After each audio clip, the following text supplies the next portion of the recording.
Different progressions on this one, but we'll show you the first full movement at the beginning. Jacko's going to pike himself up. He's anchoring himself down onto the rig. It could be a bench or something stable which you can pull against. His job is then to push his toes and his hips up high, and he's going to lower himself down, really pushing and trying to keep that nice, strong, straight dish position. Think about a really kind of advanced hollow body hold type shape. He drives himself down as low as he can, and then he's going to try and pull himself back up. The real thing from that is to really get connection from these hips and drive them upwards, as opposed to allow them to sag and sit into a V-shaped position. The full dragon flag should look really strong, elegant type movement. It's a difficult position, a number of progressions that you can use, and we'll build you up from the basic level first.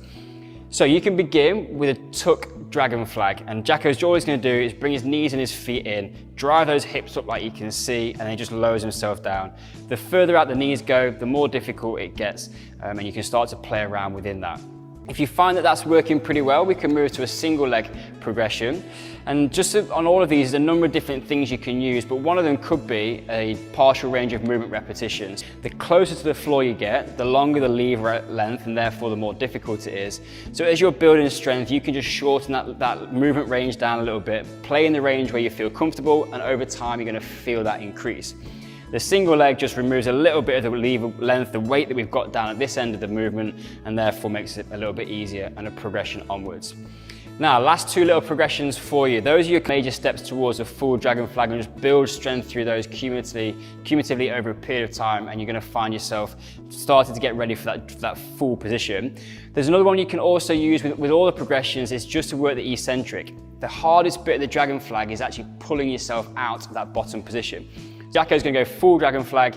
He lowers himself down towards the floor, nice and controlled, as slow as he can, say 5 or 6 seconds in that. And then when he gets to the lowest point, he might stick in a little hold, and then he'll let himself just go to the ground. He's then going to pike his feet back up, pull himself in a reverse crunch position back up, and it enables him to work through full range of movement with that eccentric strength development, and that's going to help to build up the total capacity for his full dragon flag. Now, the last one that we're going to show you is just a band-assisted dragon flag, and again, you can use it on each of the different progressions. But Jacko grabs the band, he's going to tie it off on the rig about waist height, and then all that's going to do is serve as a little bit of a stirrup for him to put his feet in, and then he's going to be able to just use the assistance of the band to help him to go through the various different range of movements and progressions that he wants to play in.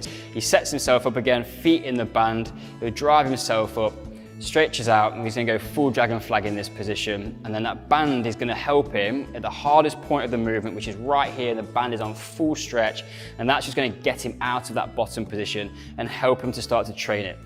With the dragon flag, you can use a number of different progressions. The key really for this one for us is working through the greatest range of movement that you can with a progression which you can control.